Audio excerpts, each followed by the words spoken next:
right, JJ. Hey, congratulations on your short film, Jettison. Thanks so much. Yeah, very excited. Very excited about it. Yeah, that sounds terrific. I mean, more importantly, it's being showcased at the Austin Film Festival this year. How do you feel about that? I'm pretty excited. I've never had anything showing at AFF before, and it's our kind of our premiere was on Thursday for the short. So it's a hell of a place to start out a festival run, and hopefully it'll be the first of many fests I can get excited about. Okay, that is terrific. So let's start off with the easy question, JJ. Where did the original idea came from for your short film, Jettison? Well, it's definitely similar to a science fiction book I read. I don't know if you know The Forever War by Joel Haldeman. He wrote it. He was a Vietnam vet, and he kind of wrote what's essentially a big metaphor for the Vietnam War by using time dilation and by using this sort of science fiction setting. And so I just thought it was like a brilliant book. It's one of my favorites. And when I was thinking about what I wanted to make for this grant that I won in order to make Jettison, it was a sci-fi grant. So I thought, what kind of sci-fi story do I want to tell? And I just thought about doing sort of a moodier kind of snapshot of something from that world, and kind of really trying to dig in, not so much to the plot of how that all works, and more just focusing on, I guess, the emotional toll it would take, the kind of the emotions that somebody would have experiencing that. And so I think, film is a great way to hone in on tone and emotion, and really get in close on people's feelings and their faces. So I thought that might be an interesting thing to explore. Wow, excellent. I mean, your story, the story is actually fascinating. Is because you're exploring the idea of, how do you say, difference in time, per se. Could you talk more about that sci-fi aspect? Yeah. So it's like a very real phenomenon, which is why I love it, is because it's science fiction, but it's also, there's part of it that's very real.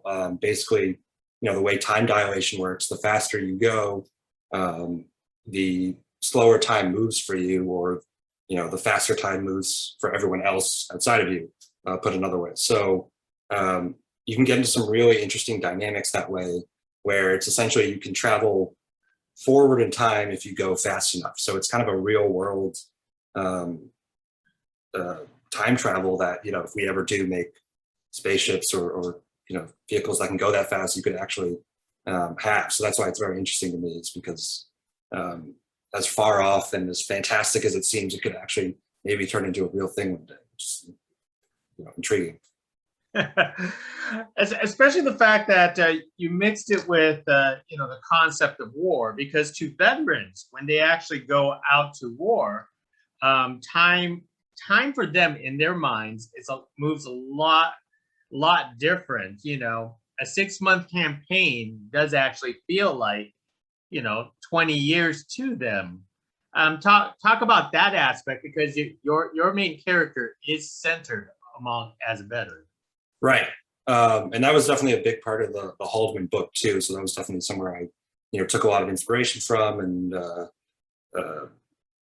Sam, I'm blanking on his name, the director who did Jarhead, that was another big inspiration, just because of the way that they seem kind of unmoored from time and space when they're out there. And I think people who are incarcerated probably have, for long periods of time, have a similar thing where the world keeps on going, but you're kind of stuck here, and time sort of stops for you. So when you come back from these places, there have been all these changes. There's all this new, lingo and words and new cultural touchstones that you don't have anymore.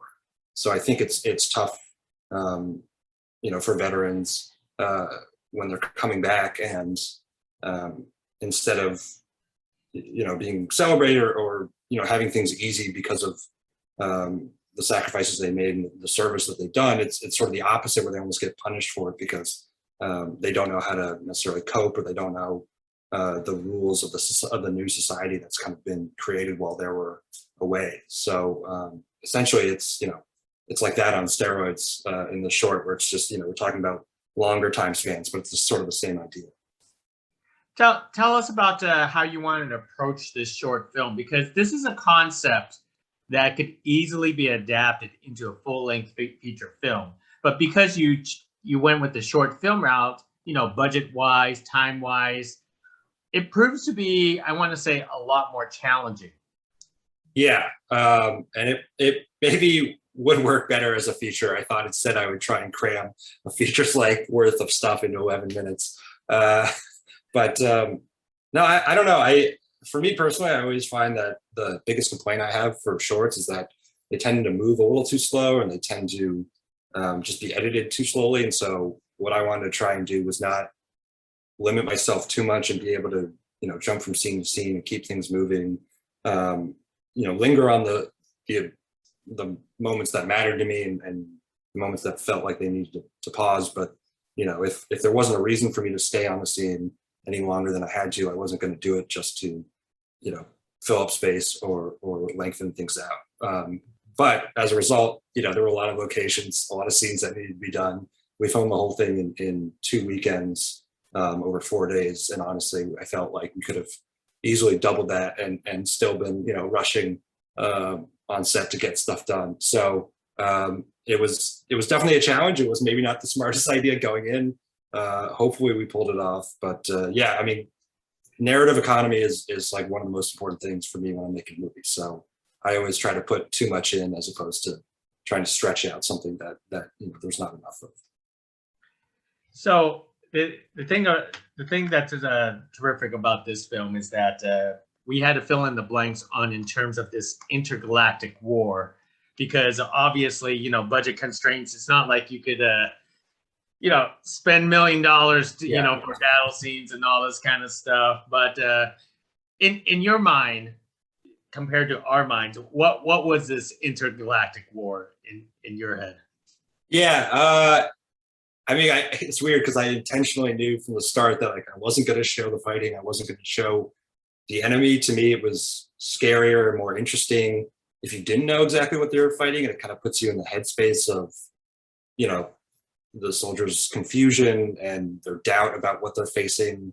To me, it's some sort of, totally alien thing, probably some mesh of like organic or inorganic that we totally wouldn't understand. I don't know. It's not even super defined for me, honestly. I mean, I wish I, could say I had a clear picture in that, the CGI in that one scene where we sort of see him far off, which is maybe the only time you even see him, was specifically designed about that. But the truth was, it was, okay, what can I pull off? Because, by CGI, the person who was doing VFX couldn't do it or didn't have time to do it. So it's like, okay, I need to do it.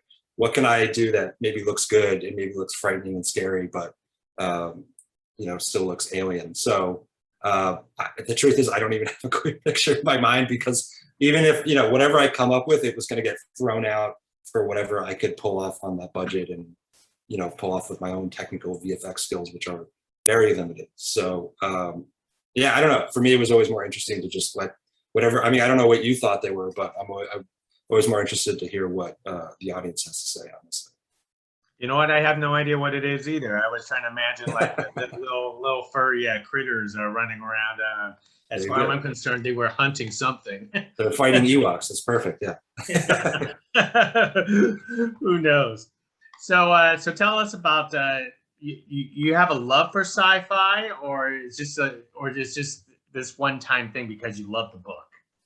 No, I love sci-fi. I mean, that's probably like everything I read at this point. I grew up reading sci-fi, and I just kind of never stopped for whatever reason. To me, it's just such an expansive genre, because you can make the rules, you can make the world, you can you can write whatever you want in sci-fi, and as long as you justify it, and as long as you're extrapolating from something in our present, and we can see our sort of present, whatever future tech or whatever the situation is, it makes for compelling writing and makes for compelling sci-fi. So I've never gotten bored with it. I have a stack of sci-fi books on my shelf that I still have to get to, and it only gets bigger. because my eyes are bigger than my stomach when it comes to reading sci-fi and just wanting to consume everything. So yeah, it's easily my favorite genre, and yeah, I can't ever get enough, honestly. Now, have you've done a lot of short films, in your career? You ever have a plans to expand it a little bit further? Yeah, I mean, I'm definitely thinking about making a feature. That's kind of what I think my next move is going to be. I have a sci-fi short that I might do, I might co-direct with somebody, but either concurrently with that or maybe instead of that, I'm thinking about doing a feature.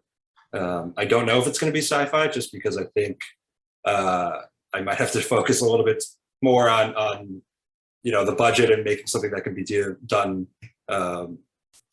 cheaply. And if I can think of a sci-fi idea that I could do for that, I probably would, but it may be something a little more drama based and reality based, just because of the logistics of getting the feature made. But that's sort of my plan for myself, at least, going forward. Most excellent. Well, hey, JJ, hey, thank you for speaking to us about your short film, Jettison. I certainly hope that more audiences will have a chance to watch the film in future film festivals, hopefully, or you get distribution to showcase it to the rest of the world. Yeah, that's certainly the hope. But yeah, I appreciate you taking the time to talk to me. Hey, not a problem. Hopefully we get to do this again, JJ. Sounds good. Hey, thank you. Appreciate it.